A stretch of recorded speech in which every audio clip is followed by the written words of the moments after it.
So why Snyder, small town? You kind of mentioned that in one of your songs that you like small towns. What's the draw?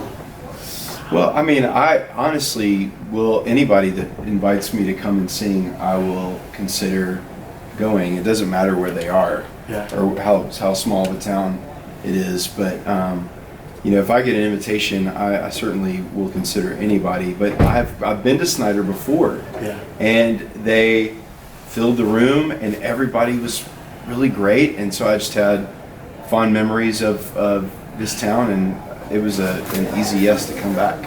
Yeah. So here's one for you. The song, You Put the Light in Me. Was there a time that you felt the light get dim for you? And you mentioned a little bit about COVID and things like that, but was there a time when it just got really dim for you? And how did you get back out? Because there's a lot of millennials, there's a lot of people out there right now that they're looking for that success story or that piece that'll help them get out of the darkness. Yeah, I certainly have had seasons where the light has gotten dim. And I think what does that is when I become a little self-focused, when I'm worried about the future, or I'm really self-aware of what people either think of me, or I start comparing myself to people. So I would say that's when the light gets dim, is when I take my eyes off of the Lord and who gives me my identity, and I just start looking inward. That's when the light goes dim for me. So yeah, I mean, I can't really specifically speak to that, but I certainly still have seasons of when that happens. Yeah. As an artist, and you mentioned the song, I think it's called In the Attic or The Attic. What's it called? Yeah, the new one, it's called We Need Emmanuel. Okay, so Yeah. perfect. I like this. So that's it. We Need Emmanuel. Talked about the attic. As an artist, when you're in the moment, do you think, "Oh, good idea for a song," or does that come later?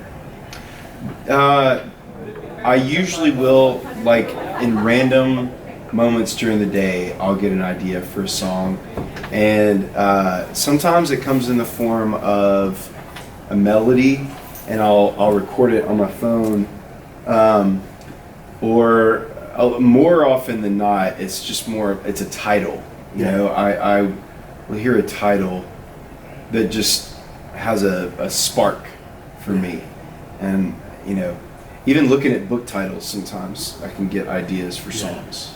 So this one really kind of connected with me. The song "Weeping Willow," you wrote it for a girl in the 8th grade. Yeah. And I thought that was awesome. I was telling a couple people out there, I like the stories as much as I like the songs, because it adds another layer of depth to it. Yeah, totally. Does she know about the song? Or About Weeping Willow? Yeah. Yeah, she definitely knows. Oh, really? Yeah, I sang it to her. Oh, really? Oh, I wrote it for her and sang it to her in 8th grade. Okay, gotcha. That's very cool. So, I think you wrote the song, do you know where you're going? So here's the thing, teens and millennials, do you have a message for them that might be listening to your songs right now, that they might see this video and think, sometimes we personalize things, we think, oh, that's written for me, that, you know what I mean, we get too personal. But do you have a personal message for your audience? They could be, this audience here is 65 and older mostly. Yeah, I would say for any age group, reconciliation is a big, I think, a turning point for people when they are able to forgive and let something from their past, not let it go, but to work through it. I think to go through it. I think with reconciliation, I think we're able to live at our fullest, and we don't carry this poison of unforgiveness for other people. And I think ultimately with the Lord, I think that we need to come to a place of acceptance that Jesus has atoned for our sins. It's a hard one to wrap your mind around, because we're so used to earning things, or performing in some way where where we would earn that sort of gift. But this is something that's given, and that's not how our world really works. And so I think millennials, that's kind of a new concept for them. But I mean, I think any of us, you know, that something could be freely given when it's not deserved is a hard one. Yeah. So, you know, I think that's what my own faith journey has been, is and I'm still on that journey, is coming to accept the way that the Lord sees me despite of my shortcomings and my sin. So as an artist and having a team around you, sometimes, and I used to use this myself, and I've gotten away from it, but I used to say, I'm a self-made man, I'm successful because of these things. No one is self-made. You have a team behind you. How do you honor them in a way that maybe they don't even know about? I don't know how to honor them without them knowing about it. I mean, for me, a lot of times from the stage, I will talk about my mentors. Yeah. But I think what I also will do is write them songs. Yeah. So people who have made a big impact on me, I'll write them songs. I have a friend, Amanda, who's been asking me for years to write her a song. Amanda! Yeah, but I haven't written her one yet. I got to work on that one. But I'm still working on it. Yeah. Do you know where you're going? That's the name of the song, right? No, I think that's what I said that Billy Graham would say to people. Okay. Yeah, Awesome. His, you know, one of the big lines that he would use often. Do you know where you're going when you die? I just discovered his archive on YouTube about 3 months ago. Wow, I didn't know there was 30-minute videos, and he always ends it the same way, where he asks people to come down. And stuff. And I was like, what? Oh yeah, he's the guy that kind of invented the altar call. Yeah. So I have just been diving into everything from books, you know, getting to Revelation and stuff like that. But it's just really neat to see that his impact is still being felt now. Mm-hmm. And it will be for a long time. Yeah. He's an amazing man. So then I don't know how to play guitar. I kind of screw around with it sometimes, and I write songs, and each of them are very personal. I'm glad you mentioned this. When I play a song I wrote for somebody, I remember the events that led up to that song, and it's like reliving it, you know, over and over again, and retasting, re-experiencing that. I think that's a way for you to honor these people, you know, these events themselves. The event can become almost like when you met your wife, two just different people. The relationship is almost its own entity. You have your own language that if you were to do a certain smirk or a certain look, no one would know what it means, but she'd be like, stop doing that. When she knows you're making fun of something. Inside and out. Right. Yep. Right.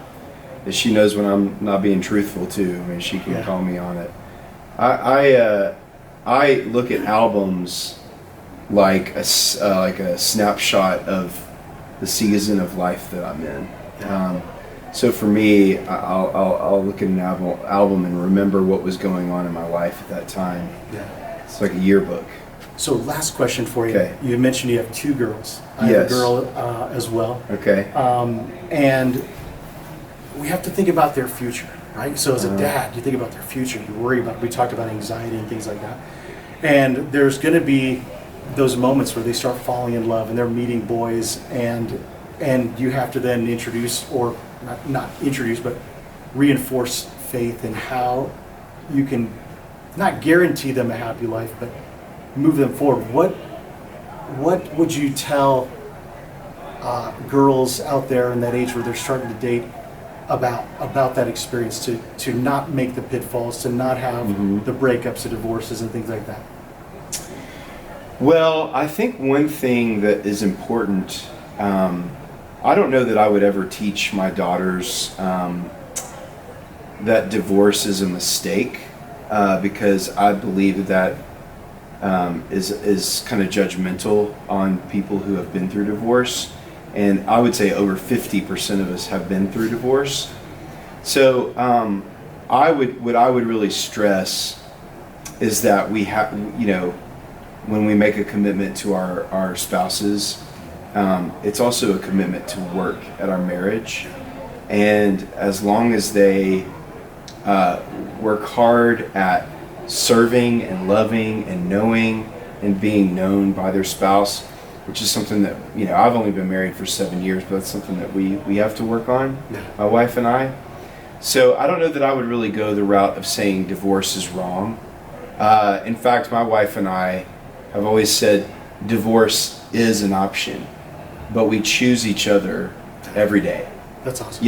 It's like I'm gonna choose you again today, and there have certainly been days when I have not chosen my marriage over my selfishness, but I have to go and apologize for those moments. And I think that's the other thing to a healthy marriage is owning when you make a mistake and working through it. And I think that's how you get closer. So I hope that's what I convey to my girls, is that it's a hard work. It requires transparency and it requires forgiveness. Well, thank you very much, and I appreciate the staff hanging out for a few minutes for this as well. And it was a pleasure to meet you. Yeah. Thank you very much. You guys have a thanks. good night. Good questions. Thank you. Okay.